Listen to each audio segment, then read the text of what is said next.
Good day mga sano, good afternoon. Ang gagawin natin sa video natin ngayon, gagawa tayo ng baked scallop mga sano. So, baked scallop. So, ipapakita ko sa inyo yung mga ingredients.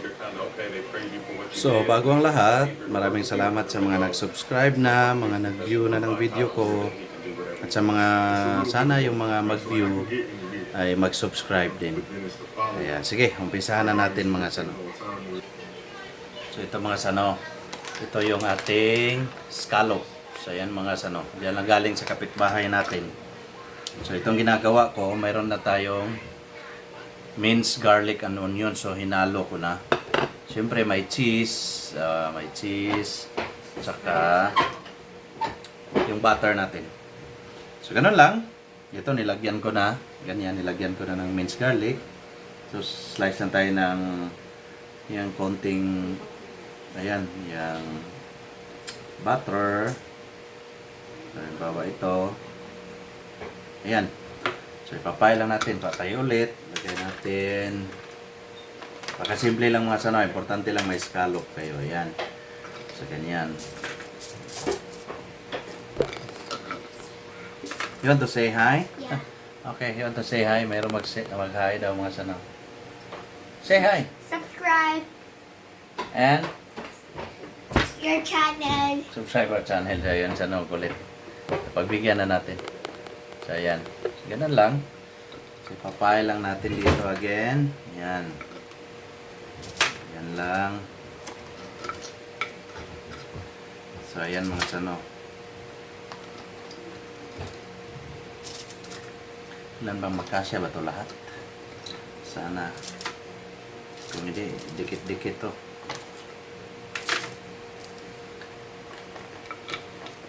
Parang kasya na, parang hindi. Baked scallop. So again, minced onion and garlic. Yung ingredients natin. Tapos may ano ba yun? Cheese. Ayun. Cheese lang, kahit anong cheese. Mumurahin o mamahalin. Pero yun lang yan. Pende na yan sa inyo mga sano. Sa akin, mumurahin lang. Tsaka butter. Yan. Tapos i-bake lang natin dito sa lumang maliit na oven namin. Ganun lang siya. Aba, parang kakapusin tayo ng mga 2 piraso. Tingnan natin. Oh my God. Sana uy, kamunti ka magkas. Isa na lang. Huwag natin lalagay itong isa mga sano. So, dikit-dikit. Dikit-dikit. Ayan, dikit-dikit. Ayun, sana. Ayun. Yan na yan. So, ayan mga sano. Gagawin natin. Lagyan natin ng minced onion and garlic. Ayan.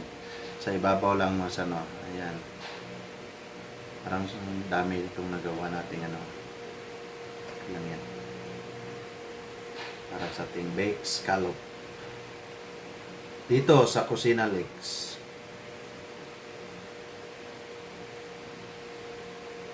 Shoutout nga pala kay Joseph Levente yun. Tsaka kay Local Ride ng Bohol, Onyo TV ng Danao, AJ Lee ng Davao, yung pamangkin ko. Tsaka yung friend ko sa Bohol, Jonathan Stocky, PNP Bohol, Camp Daguhoy. Ayan, shoutout sa inyo mga PNP ng Bohol. Maraming salamat sa serbisyo nyo. Mababait yung mga yan.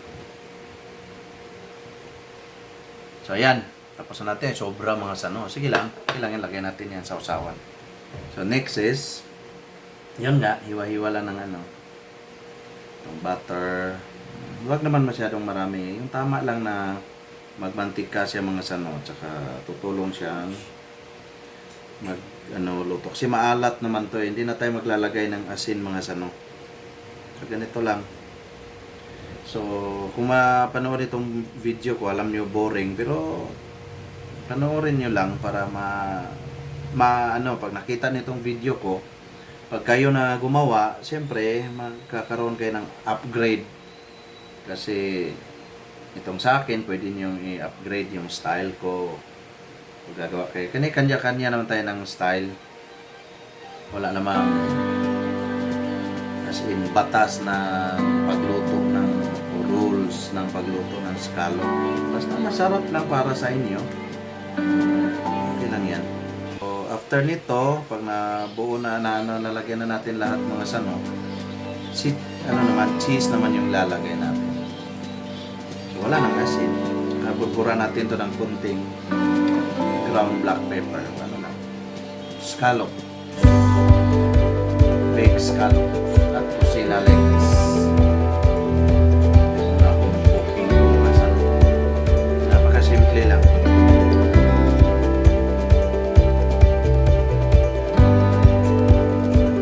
So, next ito mga sano.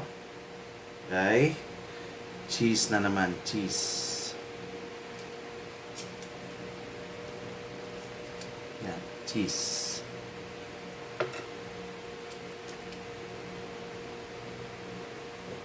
So, same lang po yung proseso mga sano. Hiwain lang natin ng maliliit at saka ipatong natin sa scallops. So, huwag nating damihan para baka naman sayang lang yung hiwain natin kasi sobra. Ayan. Ayan. Cheese. So, hiwain lang natin yan mga sano. Ayan mga sano, itong mga nahiwa nating cheese. Oh. Ayan. Lagay natin. Ayan. Para lang lalaro. Lagay natin dyan. Yan. Dito. Yan mga sano. Napakasimple lang. Yan. Sana panoorin nyo rin yung iba kong video. Tsaka subscribe nyo.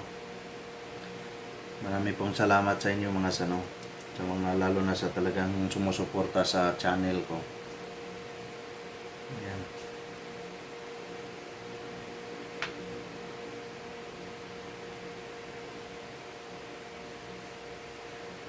Ayan.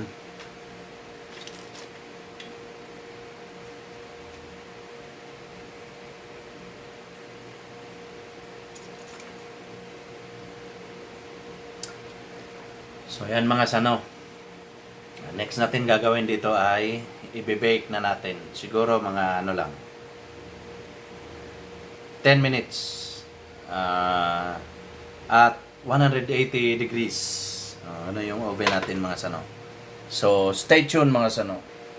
Yan mga sano, lagyan natin ng kunting ground black pepper. Para mas lalo siyang bumango. Tsaka lasa din. Yan. So, oven na natin yan mga sano. So, ayan mga sano. Naka-oven na siya. So, naset natin siya for 10 minutes at 180 degrees. Kasi madali lang naman yung maluto at saka matunaw. Kailangan lang naman tunawin yan mga sano. So, ayan yung maliit nating oven. So, stay tuned mga sano. Puna natin yan pagkaluto. Ayan mga sano, tuloy lang natin yung pagluto. Nangangalahati pa po tayo. So again, shoutout nga pala kay Oliver Chan, Joseph Lavente, at saka kay Simple Boholana. At sa mga taga Bohol na rin. Maraming salamat. So shoutout sa inyo. Magandang advance Merry Christmas po sa inyong lahat. Sa mga manonood ng video ko, so advance Merry Christmas and Happy New Year. Yan. Maliit pero maasahan. Matagal na yung mga ilang years na tong oven natin, lab. Ilan taon na tayo kasal? 9 years. Regalo nga pala to sa kasal namin. Kaya matibay. Kasi dahil sa kasal. Ayan mga sano. Sa subaybayan natin, stay put lang kayo dyan. Ito, minute na. Ayan. So, I think dagdagan natin at kahit 3 minutes. pa sure. Kasi hindi pa siya nagkulo, hindi pa siya nag-melt totally yung ano, yung butter. So habang naghihintay tayo mga sano, ano lang natin sa mga naalalang mga pangalan natin, shout out na rin natin. Ang mga Team Paknoy, Airsoft team of isa sa mga team ng Cebu ng Airsoft, One Team Paknoy yung team ko. Saka sa mga ibang airsofter dyan sa Cebu, Askal. So yun, yung mga Askal, mababait yan, nagsusubscribe din yan sa natin, Team Saat. Ayan, may mga kapitbahay ako dito. Shout out sa inyo. Kay Idol Sarbo. Again, shout out ulit kay Joseph Lavente, Eliber Chan, at Simply Buholana. Paisana ko. So, mga sano rin natin sa Bohol. So, kay Local Ride ng Sikatona Bohol, suportahan niyo yung channel niya. Hanapin niyo lang Local Ride. Yan yung isa sa mga nabigay ng tips sa akin kung paano mag-vlog. Ayun. Saka magaganda rin yung content ng niya, sa vlog niya kasi yung mga tourist spot ng Bohol. Ako nga hindi ko pa na-vlog yung mga hindi pa ako makauwi dahil sa pandemic.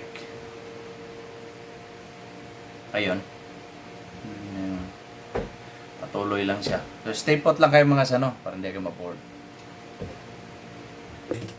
Nag-click po yung... Yan mga sano, yan na yung obra natin na baked scallop. Nirequest namin kay Jeff Taman. Usado kung pwede, bigyan tayo ng... Ay, nang loko lang pala, kala ko mag-i-invite mga sano. Nagpadala si So, Jeff yan. Usado. Yan ang Baked scallop. Yan yung tunay Kusina na Lex. Pilipinong pulis. Ayos. Yan yung tunay na mamang pulis. Ayan, tikman natin mga sano. Tikman natin yung baked scallop natin mga sano. Ayan. Possibly na na-recover na yung sasakyan. Kaya kasama pa- Balancing mga sano. Yung para ma-identify kung sino talaga may-ari, papasya yung siguro. garlic, Dahil tsaka yung plakong na ginamit, cheese, tsaka yung butter. So yan po, na-chip po natin mga sano. ano Yung na gusto tayo mga nating impormasyon chip. natin na sa tingin mo ay makakatulong Again, sa investigasyon ng ating- Maraming salamat po sa inyo mga sano sa pagsubaybay sa video ko at itong gawa natin na baked scallop. Ayan po. So, please don't forget to subscribe. To God be the glory. Have a nice day.